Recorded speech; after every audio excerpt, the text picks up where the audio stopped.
Have you ever felt uncomfortable when a virtual meeting starts and no one talks? What if you knew some friendly words that could help everyone feel relaxed and connected right away? Just talking casually for 1.5 minutes can make people want to meet with you again. Think about how helpful it would be to have 3 easy conversation starters for your work meetings. Today, we're breaking down the art of small talk and why it's your hidden advantage in cross-cultural communication. We're going to unveil the 3 universal icebreakers a little bit later. I invite you to try them right after you finish watching.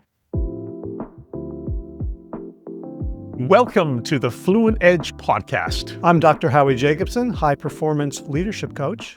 And I'm Sean Watson, your English communication coach. So we've heard it all before, no time for small talk. But the science says otherwise. Micro-banter, those brief, off-the-cuff exchanges, can reduce stress, increase follow-ups, and build trust, especially in virtual environments. These moments become strategic tools. So Howie, in your own experience leading workshops or coaching people or teams, have you noticed a shift in how people value or avoid small talk? Well, I noticed that very often the meeting starts and nobody's in charge yet. So maybe the person who called the meeting isn't even on, or they're busy doing something else, and people are kind of just sort of standing around awkwardly, like guests at a wedding and nobody knows each other. And everyone is relieved when one person takes charge and says, "So, anybody have any good stories from this week?" Or they say, "Anybody go on a good vacation?"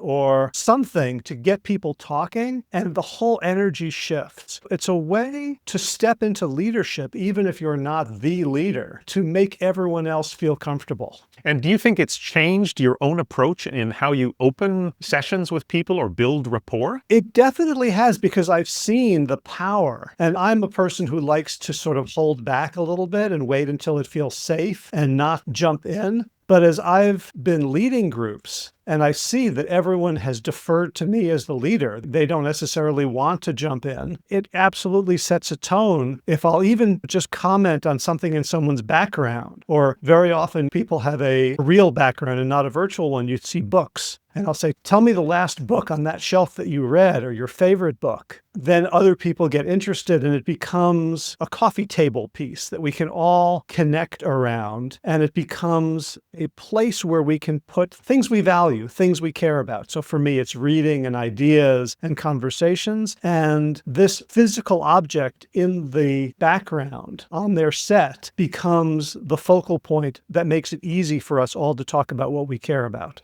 Just a few vocabulary words for people. So the first one is icebreaker, some sort of a light remark to start a conversation, to break the ice. Here in Canada, that hits close to home because we spend a lot of time breaking ice or slipping on the ice. And then the next phrase is chitchat, casual, informal talk, very similar to the small talk idea. Chitchat. And make sure that you pronounce it like a CH and not like an SH at the beginning.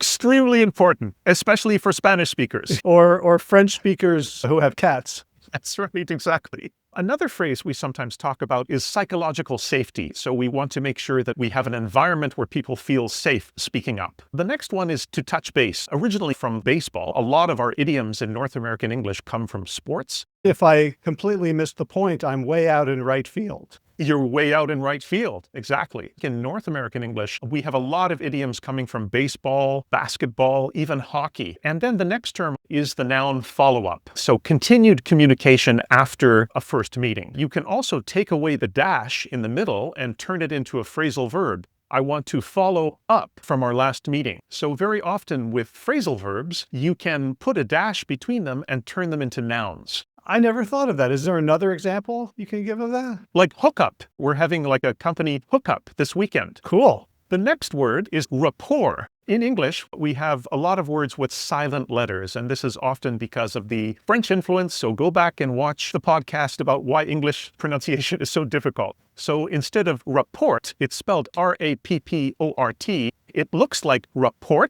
but we don't pronounce the ending. And then the final phrase I wanted to introduce is off the cuff. So off the cuff is like spontaneous or unplanned meetings or presentations or conversations where you're just improvising. It's completely unscripted, unplanned, off the cuff. So let's talk about why small talk feels hard, especially for English learners. Many of my students say it feels fake. Sometimes it feels too personal. Sometimes people feel that it's unclear in what's appropriate. I know for myself, when I've traveled and tried to engage in small talk, I don't know whether I'm doing it correctly in the second language or not. Using small talk as a non-native English speaker, it does create its own kind of anxiety. Yeah, it is a little bit of a risk. You wouldn't have small talk about the work that you're about to do because that's by definition no longer small talk. That's transactional, functional talk. So there is a risk, and there will be times when we may embarrass ourselves. In my mind, I can think back to all the times that I was clumsy and let that stop me. But what I want people to think about with small talk, as with any form of communication, is what's your intention? What's the outcome you're going for? So for small talk, as you said, we're going for psychological safety. Where I grew up, and in most countries that come from a European origin, when you meet someone, you shake their hand. And this comes from showing that my right hand, my sword hand, is unarmed. And small talk is a metaphorical way of doing that, of showing that I am safe. So even if I'm coming across a little goofy or silly, it's better than looking like I'm judging them, I'm withdrawn, I'm defensive. So to simply signal that humanity is one important point. As a leader, we want to make sure that we humanize the people around us. Well, if you have 100 people in your organization, they probably don't expect you to even know who they are, to know their name, to know their spouse's birthday, or that their child just graduated from high school. And we know that when leaders learn about their people become loyal, people become friendly, it becomes caring, and because it's no longer transactional. So if you want to make small talk to learn things that people are willing to share with you, then that's a very strategic way to humanize yourself as a leader and to show people that you're interested in them as human beings and not just as line items on a payroll. I love that. And of course, if we avoid it, then there could be missed opportunities to connect, to show empathy, and even to be remembered. When you're working with executive clients, what are the typical topics that come up in small talk? Well, as I said, I love to comment on people's backgrounds. Right. And, so very often, so like you have a virtual background, so I might comment on that. And sometimes the person will say, oh, let me turn this off for a second and show you where I really am. And, you see the laundry hanging on the treadmill and a kid running around in the background, which I find adorable, if not professional, even for just that minute to see somebody's life. Mm-hmm. I will often comment on any commonalities. I find myself finding a lot of bald men. So I'll say, oh, I see we're the two people here with the best barbers. So if I had hair, I wouldn't kind of make fun of a bald man. I'm including myself. I'm looking for commonalities. When I'm teaching and there's a group of people and someone comes on, where in the world are you right now? And they'll say someplace, mm-hmm. and I can either have been there or I can say, oh, how long have you lived there? But I'm putting myself in a little bit of a lower position relationally so that I'm interested in them and they can feel free to return to serve, to use another sports metaphor, or they can just let it go. Mm-hmm. Some people just want to be private, don't want to talk about their background. But as we get to know each other, we bump into each other. There's more danger of playing it too safe than having a little oops and backing off and smiling and showing that you're genuinely interested. People will forgive a lot if they think that you care about them.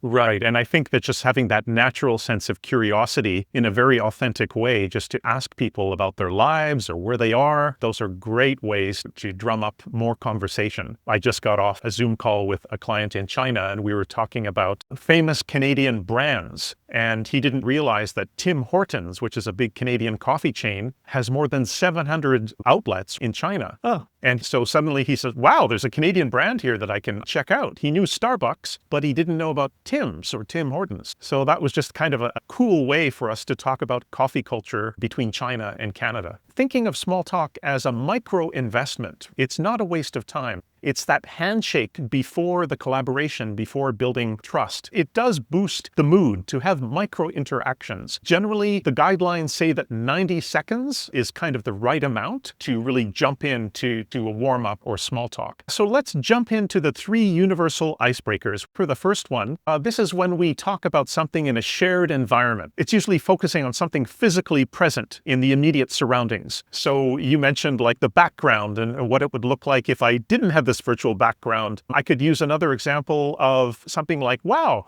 I noticed that coffee mug sitting on your table. I've always wanted a mug like that. And I think this one also works because it shows you're paying attention to the immediate setting. Yep. And I want to ask questions that encourage full conversations rather than yes, no, or simple answers. I would rather say something like, what was your favorite session? Or what was your favorite part of the weekend? So that it leads to disclosure rather than a closed-ended answer. Absolutely. And the second one is also a kind of a positive observation, but it's a bit broader. So it could be something that you notice about the person or the situation, not just physical objects. For example, if I say, I love how your presentation style brings such energy to the room. Or I could say, your thoughtful questions earlier really helped move the discussion forward. Yeah, and it also helps you practice your powers of appreciation. My best friend growing up, his father was a clergyman and was often called upon to officiate at funerals. And he told a story one day of this funeral he was asked to go to. He didn't know the man or the family, but they were reaching out and he wanted to give the eulogy. So he was asking them about this man, and nobody had a single good word to say about him.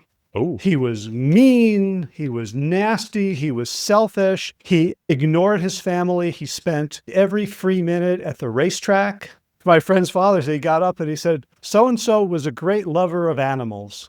And how did that go over? Did a hush descend over the crowd? We never got to that part of the story, but the idea that he could find something good to say about this person, that he loved the horses, he was an animal lover. I'm telling that as almost a joke to remind us, just for our own mental, emotional health, and also to be contagiously positive for other people, to look for things that we appreciate. Yes. And I want to caution a little bit about compliments as opposed to appreciation. Because if I compliment you, I say, Sean, you are so intelligent. It sounds great, but I've set myself up as a judge, that I'm qualified to assess your intelligence. If I say, your questions during that morning session helped me so much, they really helped me get to the bottom of this complex issue. That's not a compliment. That's an appreciation. That's an experience that I've had that I can share with you, and it doesn't put me above you in any way. So there is a time for complimenting and there's a time for showing appreciation, depending on the context, right? And just to talk a little bit further about some of the cultural differences, I think sometimes in North American English, we tend to maybe sound a little bit over-enthusiastic. I've noticed in other cultures, what I interpret as being a little bit unfriendly is just their normal reserve. That's how they engage. Yes, I've been told by people around the world that, why are Americans always smiling and laughing? Are they stupid? Right? We also fit the stereotype in some cultures of the fool. Right. Or the used car salesman with the perma-grin on his face. That's a really interesting observation. Perma-grin. What are you talking about, perma-grin? Perma-grin, good question. So a permanent smile. So I don't know if that actually is a word, but it sounded good in the moment. Well, but I understood it because I guess in Canada you have permafrost.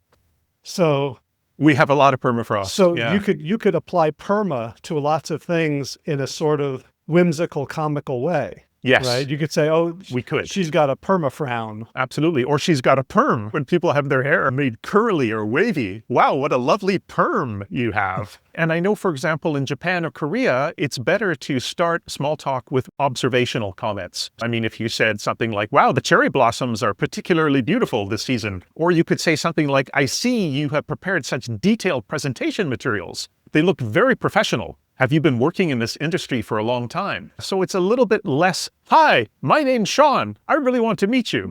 So I think for leaders, it's very important when you're working cross-culturally to find someone who can be a bridge, who understands your culture, who understands where you're coming from, or your come from, if we turned it into a noun.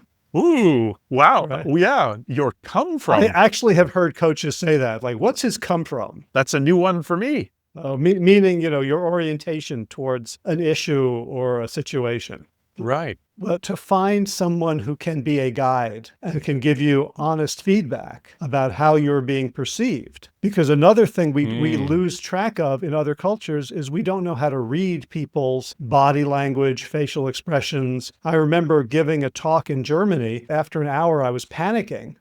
And I called a break and I went to talk to the person who'd hired me. And I said, what am I doing wrong? He says, no, people love it, but they're staring at their notes and they're not laughing and they're not smiling and they're not responding. He says, no, we really like it. I can tell. I've seen the same thing in countries like Finland or Sweden. Whatever it looks like on the exterior, it's not necessarily what's going on inside of their heads. Speaking of Germany or countries like France, I think it's important to keep it light, but professional.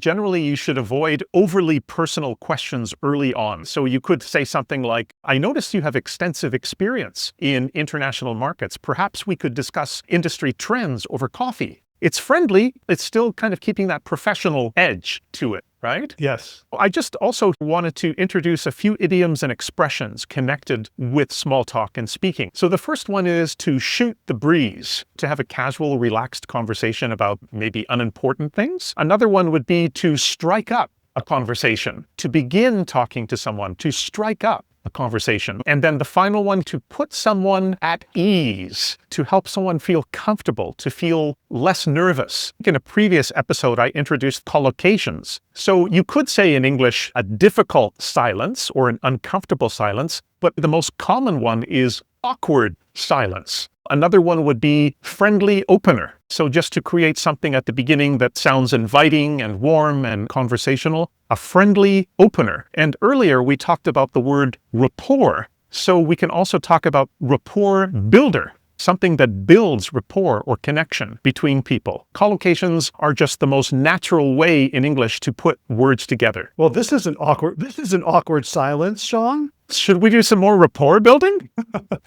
So I just wanted to encourage everybody to grab our free resource pack. We've created a 40 cross-cultural starter kit, so lots of phrases that you can use in different situations. So here's that listener challenge. Try out one of those 3 icebreakers that we mentioned in a real world setting, on a call, in a meeting, or even during a networking event. Let us know what happened in the comments, and we could feature your story in an upcoming episode. And if you enjoyed this episode, please subscribe and share the Fluent Edge podcast with friends or colleagues who are working on their English or leadership communication. If you're looking for support beyond the podcast, we've each opened up spots for one-on-one coaching, and Howie helps professionals avoid burnout, lead with purpose, and shift their mindset for sustainable success. And if you're focused on English clarity, global presence, or confident communication, book a free discovery call with Sean. Thanks for listening, and we'll see you next time. Keep thinking clearly, communicating boldly, and leading with your voice.